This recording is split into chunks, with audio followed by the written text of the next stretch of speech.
বিরাট বৃষ্টি নেমেছে দুদিন থেকে, আর মাঝে মাঝে মেঘ চমকানোর শব্দ আসছে।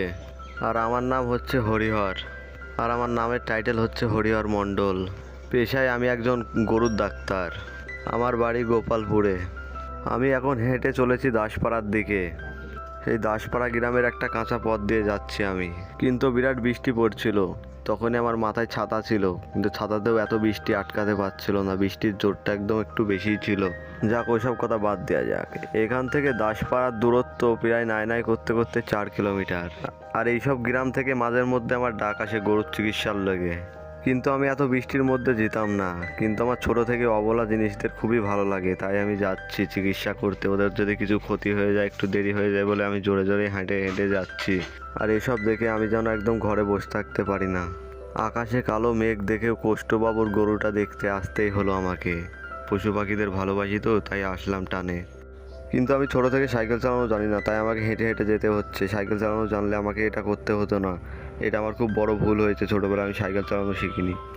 আর সাইকেল আমি এখন বয়স হয়ে গেছে, চালাতে পারবো না। আর মোটর গাড়িটা চালাতে পারবো, কিন্তু মোটর গাড়ি কেনার মতন পয়সা আমার কাছে নেই। আমি তো একটা গরুর ডাক্তার, কোথায় 300-400 টাকা পাই, আর ওর প্রায় 1-1.5 লাখ টাকা দাম, ও তো আমি কিনতে পারবো না। কিন্তু গাড়ি এবং সাইকেল থাকলে আমি এই বৃষ্টিতে ভিজতাম না, কিন্তু এই প্রবল বৃষ্টিতে আমি ভিজেই গেলাম যেতে যেতে। এত বৃষ্টিতে কুকুর ভিজা তো ভিজেই গেলাম, আমার তো জ্বরে মরে যাব। একটা দাঁড়ানোর জায়গা পেলে খুব ভালো হতো, মাথা পুছে আবার রওনা দিতাম একটু বৃষ্টি কমলে। আর এসব কথা ভাবতে ভাবতে দূরে একটা আলো চোখে আমার পড়লো। ও জায়গাটায় কি দাঁড়ানো যাবে, আমি মনে মনে তখন ভাবতে লাগলাম। আর কিছু না ভেবে আমি চলে যেতে লাগলাম ওই জায়গাটার দিকে। এদিকে আমার খুব একটা আশা হয় না, তাই আমি এদিকে রাস্তাঘাট চিনি না। আর এটা কার বাড়ি হতে পারে, আমার কি 5 মিনিট দাঁড়ানোর জন্য জায়গা দেবে? দেখা যাক গিয়ে কি হয়। তারপরে কিছুটা পথ হাঁটার পরে দেখলাম ওখানে একটা চায়ের দোকান রয়েছে। বাহ, ভালোই হলো, 1 কাপ চাও খাওয়া হবে ঠান্ডার দিনে, আর কিছুটা ওখানে দাঁড়ানো হবে, মাথা পুছে তারপরে রওনা দেবো। আর ওই কথাটা বলে আমি এসেই চায়ের দোকানে উঠে দাঁড়ালাম। তারপরে আমি বসার লেগে জায়গা খুঁজতে লাগতাম। তারপরে দেখলাম একটা জায়গা খালি রয়েছে, আর একটা জায়গায় কেউ বসে রয়েছে। তবে সেই মানুষটাকে চেনা যাচ্ছে না। ও একটা চাদর ঘুমটি মেরে বসে আছে চুপচাপ।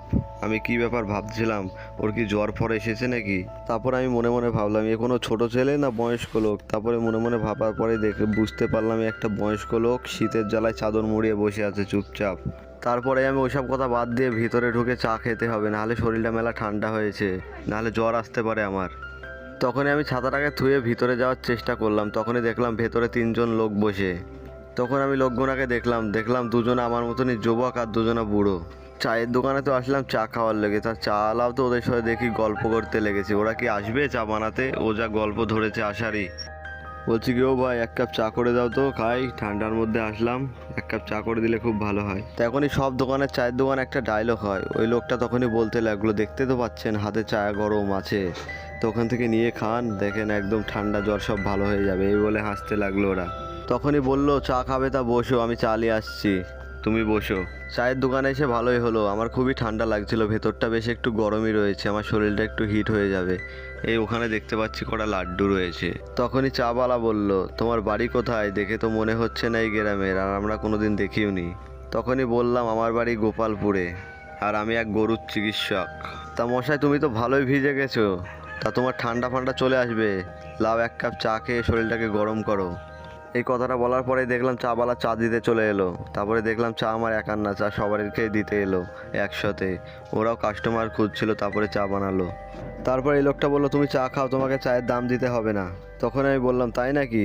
তোমাকে কিসের লেগে আমি টাকা দেবো না? তোমার তো ক্ষতি হয়ে যাবে, তোমরা গরিব মানুষ, তোমাকে কিছু করতে হবে না, যতক্ষণ না বৃষ্টি থামে তুমি এখানে থাকলেই হবে। তা বেশ ভালোই মানুষ তো তুমি, তোমার মনটা তো অনেক ভালো, আমি দেখেই বুঝতে পারলাম তোমাকে। ওইসব কিছুই না, ওর বৃষ্টি পড়লে একটু রাতেবেলা একটু ভয় পায়, তাই আমাদেরকে সবাই মিলে থাকতে বলছে। বুঝতে পেরেছো তুমি ডাক্তার? কেন, তুমি কি এখানেই থাকো নাকি রাত্রে? আসলে ওটা না, ওর বউ মারা গেছে 1 বছর হলো, ওই থেকেও একটু একটু ভয় পায়। ওর বউটা ঝড় বৃষ্টির দিনে মারা গেছে না, তাই ও একটু ঝড় বৃষ্টি হলে একটু ভয় পায়। ওর বউর আত্মারা যদি চলে আসে তখন দেখা করতে, তার লেগে একটু ভয় ভয় পায় ও। তা ঠিক আছে, তোমাদের কথা মতন এখানে যতক্ষণ না জল বৃষ্টি থামছে আমি এখান থেকে কোথাও যাব না, তোমাদের কাছেই বসে রইবো, আর 1 কাপ করে চা খাবো।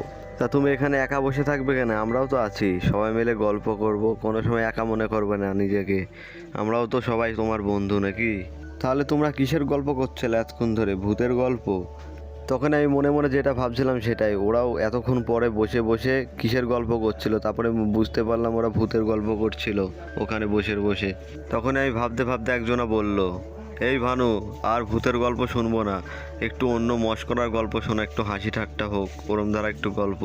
আরে ভূত প্রেত বলে কিছুই হয় না রে, আমি যে এতক্ষণ ধরে বলছিলাম না ওসব সব বানানো কথা, বুঝলি তো, বানিয়ে বানিয়ে তোদেরকে শোনাচ্ছিলাম আমি, ভূতের ইডা হয় সেটা হয়।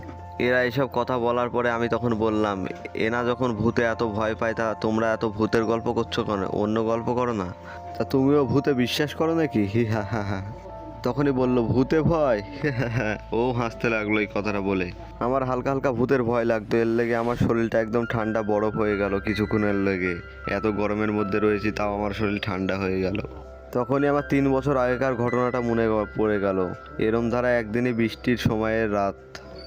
কি গো মশাই, তুমি কোথায় হারিয়ে গেলে? এই কথাটা বলছিল পাশের একটা ছেলে। আরে এ তো ভূতে ভয় পেয়েছে রে, এ তো বিরাট ভূতে ভয়ের, এই বলে হাসতে লাগলো ওরা। হ্যাঁ হ্যাঁ হ্যাঁ। তখন আমি মনে মনে ভাবছিলাম ওইসব কথাবার্তার পরে ভূতের গল্প এদেরকে বলবো একটা সত্যি ঘটনা। হ্যাঁ আমি ভূত দেখেছি। তারপরে আমি বলতে লাগলাম ভূতের গল্পটা। আগে আমি তোমাদের মতনই ছিলাম, কিন্তু এটা তোমাদের আমি গল্প শোনাচ্ছি না, এটা সত্যি কথা। আমি নিজের চোখে একদিনকে ভূত দেখেছিলাম, বুঝতে পারলে সে খুব খতরনাক দৃশ্য। তখনই আমি এই সত্যি কথাটা বলার লেগে আমি মনে একটু শক্তি জোগাড় করে দিলাম, এদেরকে এই কথাটা বলতে পারবো। আমার তখন ভয় লাগে এই কথাটা বলতে গেলেই। তখন আমি মেলা কিছু মনে মনে রামফাম জপ ফপ করে আমি মেলা কিছু মনটাকে কিছুক্ষণের লেগে শক্ত করলাম, এদিক সেদিকে তাকালাম, কিছু একটু মনে করলাম নিজেকে, আমি এবার একটু শক্ত হয়েছি, এবার এদেরকে একটু শোনাতে পারবো আমি সত্যি কথাটা। তখনই আমি বুঝতে পারলাম আমার কথাটা শোনার লেগে ওদের একদম মুখ ভার হয়ে গেছে, আমার এই কথাটা শুনবেই ওরা। কি গো তোমরা সবাই চুপ কেন? তোমরা এত তো চুপ ছিলে না। আরে তুমি সত্যি করে ভূত দেখেছো না মিথ্যে করে বলছো? হ্যাঁ আমি ভূত দেখেছি, আর একদম অন্য কারোর চোখে দেখিনি, আমি একদম নিজের চোখে দেখেছি, বুঝতে পারলে তোমরা? তোমার এসব আমাদের মতন বানানো গল্প মোটেও না, এটা বানানো গল্প না, তোমরা বুঝতে পেরেছো, এটা সত্যি কথা। সত্যি কথা শুনতে গেলে একটু টাইম থাকা দরকার, না হলে শোনাতে পারবো না। তোমরা শোনার লেগে একটু টাইম ধরো, তারপরে আমি শোনাচ্ছি তোমাদের সেই গল্প। এই কথাটা বলার আগে 1 কাপ করে চা হলে ভালো হতো না? আরে চা আর হবে না? নিশ্চয়ই হবে, আবার হবে। আর চাবালাই কথাটা শুনে চলে গেল চা বানাতে স্পেশাল করে। তখনই চাবালাকে চা বানাতে বলেই আমার চোখটা হঠাৎ গেল বাইরের দিকে। তখন আমি কিছু ভাবতে লাগলাম ওই দিকে তাকিয়ে, কিন্তু আমি বাইরে ভাবতে তাকাইনি, আমি দেখতে পেলাম এখনও সেই বুড়ো লোকটা বাইরে ওরমভাবে বসে রয়েছে, একই ওরকমভাবে একই রকম করে বসে থাকা একটা মানুষের পক্ষে সম্ভব না। আরে আমি বলছি কি, ওই বাইরে যে লোকটা বসে আছে তোমরা কি চেনো নাকি? ওকে ঘরের মধ্যে ডেকে লাও না, ওর ঠান্ডা লাগছে না? বাইরে? বাইরে আবার কে বসে আছে? তুমি কোথায় কাকে দেখতে পাচ্ছ? বাইরে তো কেউ নেই। আরে ওই তো বাইরে যে একটা চাদর মুড়িয়ে বসে আছে, তোমরা কি দেখতে পাচ্ছ না নাকি? আমি কি মিথ্যে কথা বলছি তোমাদের? আরে কোথায় কে? তোমার মিথ্যে কথা। আমি তখনই চাবালা এদিক সেদিক তাকিয়ে বলল, কই বাইরে তো কেউই নেই, তোমার কি ভুল দেখতে পাচ্ছ নাকি? তোমার চোখে বৃষ্টিতে এসেছো তো তাই সামা পড়েছে। কিন্তু ওরা বিশ্বাস করুক বা না করুক, কিন্তু আমি সাদা ধুতি দিয়ে ঢাকা আমি একটা লোককে দেখতে পাচ্ছি, ওটা মনে হয় ভূত, ওটা মানুষ নয়। আমি যতটুকু বুঝতে পারলাম। তখন এই কথাটা আমি সত্যি না মিথ্যে করার লেগে আমি চোখটা ভালো করে মুছে নিলাম, দিয়ে বাইরের দিকে তাকিয়ে দেখলাম কি আশ্চর্য ব্যাপার, বাইরে তো কেউই নেই। আমি চোখে ভুল দেখছিলাম এতক্ষণ ধরে। তখন আমি বাইরে তাকিয়ে দেখতে পেলাম ওখানে কেউ নেই। এবার কিন্তু আমার মনে হালকা হালকা ভয় ঢুকতে লাগলো। আমি যখন এসেছি তখনও দেখতে পেলাম, এখনও দেখতে পেলাম, আবার চোখ মুছে আর দেখতে পাচ্ছি না, ওটা মনে হয় ভূতই হবে। এই নাও ডাক্তার, তোমার চা রেডি হয়ে গেছে, গরম গরম চুমুক দিন। হ্যাঁ দাও, দিচ্ছি। ওসব হয়তো আমার মনের ভুল হতে পারে, যাক ওসব কথা ছেড়ে দিলাম, একটু চায়ে মুখ দেওয়া যাক, দিয়ে মনটাকে একটু শান্তি করা যাক। কিন্তু গরমের দিনে চা খেতে ভালো লাগে না, কিন্তু আজকে একটু বর্ষার দিন ছিল তো তাই চাটা খেতে বেশ ভালোই লাগছিল আমাদের সবারই। আরে তোমার ভূতের গল্প শুরু করো। আরে তোমরা বুঝতে পেরেছো এটা গল্প না, এটা সত্যি কথা, এটা আমার সাথে হওয়া ঘটনা, বুঝতে পারলে তোমরা? তখন আমি কিছুক্ষণ থামার লেগে বললাম, চায়ে চুমুক দিয়ে চাটাকে ফুরিয়ে তারপরে বলবো তোমাদেরকে ওই কথা। তখনই কথা বলা আমি শুরু করে দিলাম, তখনই বললাম প্রায় 3 বছর আগেকার কথা। আমি তোমাদের আগেই বলেছি আমি একটা পশুর ডাক্তার, ঠিক আছে? এই দিক ওদিক থেকে আমার মাঝের মধ্যে ডাক আসে। একদিন রাতের ঘটনা, তাহলে শোনো তোমরা। আমি ছাতা নিয়ে টর্চ নিয়ে যাচ্ছিলাম গরুর চিকিৎসা করতে রাতে বেলায়। সেই দিনকার আকাশের ঘটনা খুবই একটা ভালো ছিল না, আকাশে হালকা হালকা মেঘ করছিল, বৃষ্টি হতে পারে হয়তো, কিন্তু আমার আসতে ভালো লাগছিল না, কিন্তু আমার কর্তব্য এটাই, আমাকে যেতে হবে, তাই আমাকে আসতে বাধ্য করলো কর্তব্যতে। বলছি কি, আসুন আসুন ডাক্তার মশাই, আমার গরুটাকে দেখে নেন একবার। আপনি এসেছেন, আমার খুব ভালো লেগেছে এটা দেখে। দাদা, মেলা জার্নি করে এসেছো, ভেতরে ঢুকো ভেতরে ঢুকো। ঠিক আছে, যাচ্ছি। বলছি কি, ভেতরে যাবো না, চলো একদম গোয়ালে যাব, গরুর ঘরে। এটা বলে আমি গরুর চিকিৎসা করতে লাগলাম। কাজ শেষ হতে প্রায় একটু টাইম লাগলো আমার। গরুর চিকিৎসা করতে করতে প্রায় মেলা রাতই হয়ে গেল, প্রায় 10টা বাজতে পারে এতক্ষণ। মেলা খাটনি করার পরে পুচকে বাছুরটার মুখ দেখে আমি খুবই আনন্দ পেলাম আর সব কষ্ট ভুলে গেলাম। বাছুরটা খুবই দেখতে সুন্দর ছিল, একদম ভালোই লাগছিল দেখতে। কিন্তু এই কথা বলতে বলতে কখন যে বাইরে বৃষ্টি নেমেছে আমি নিজে বুঝতে পারি না, আর আমি বুঝতে পারিনি। তাই আমাকে ওই বাড়িওয়ালা বলল, ঠিক আছে বৃষ্টি তো নেমেছে, আমাদের বাড়িতে দুটো খেয়ে যাও, মেলা রাত হয়ে যাবে তোমার, যেতে যেতে একটু মিষ্টি দই তোমার লেগে আমি নিয়ে আসি, ঘরেই রয়েছে, তুমি খেয়ে দে তারপরে বেরোবে। বুঝতে পারলে তো ডাক্তার, না খেলে তোমাদেরকে আমি যেতে দেবো না। তুমি এত সুন্দর আমাকে একটা গরুর বাছুর দান করেছো, তুমি না আসলে আজকে মরে যেত আমার বাছুরটা।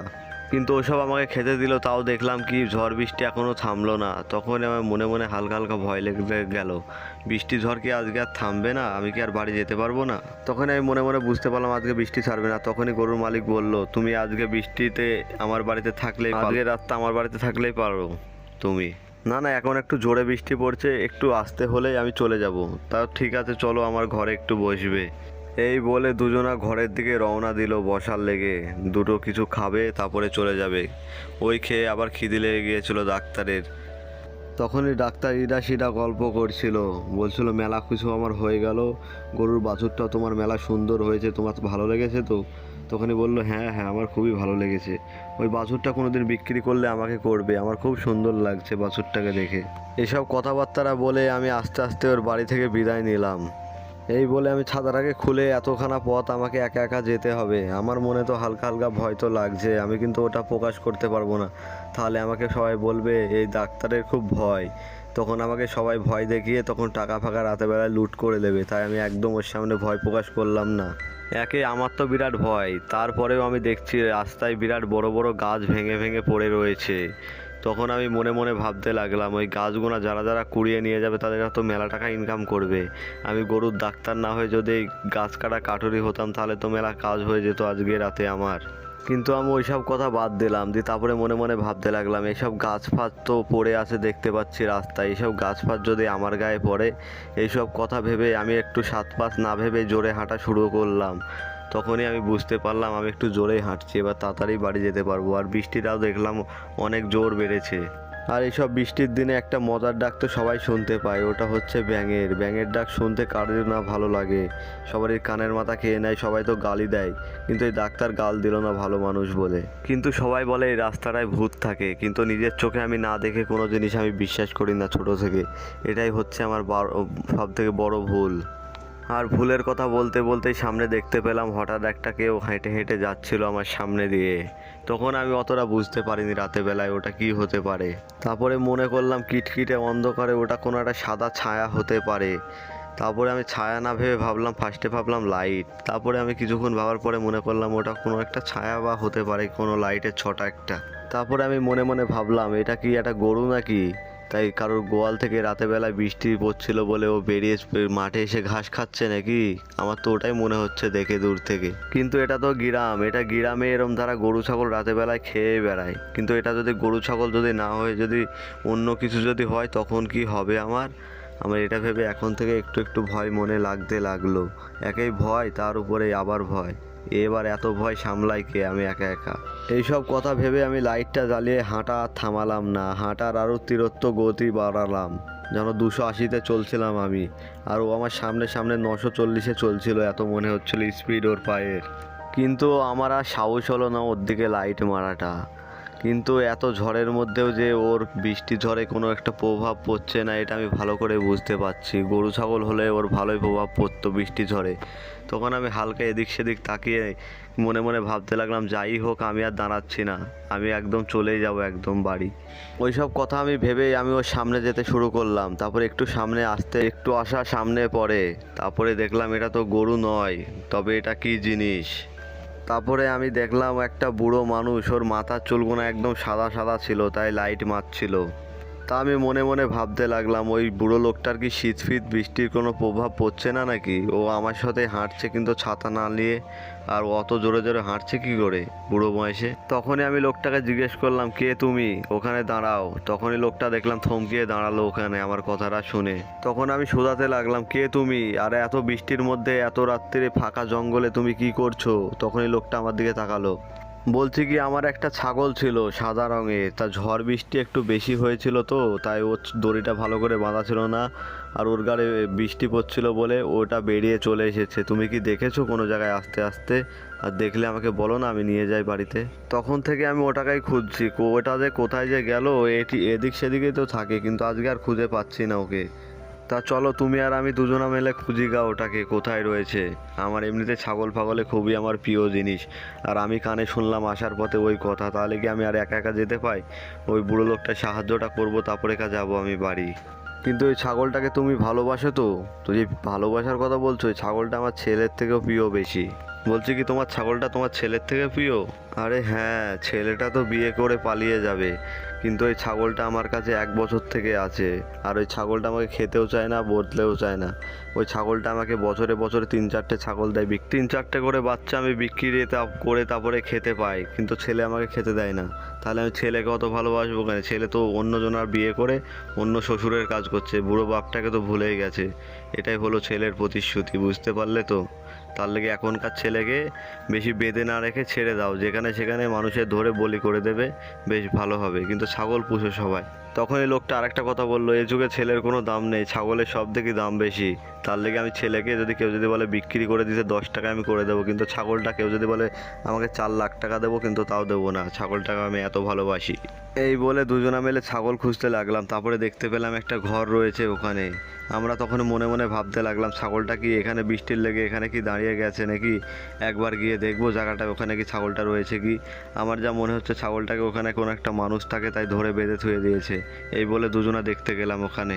আর কিছুটা হাঁটার পরেই দেখলাম কি, আমি ওখানে গিয়ে দেখলাম ওটা চায়ের দোকান, ওটা ঘর নয়।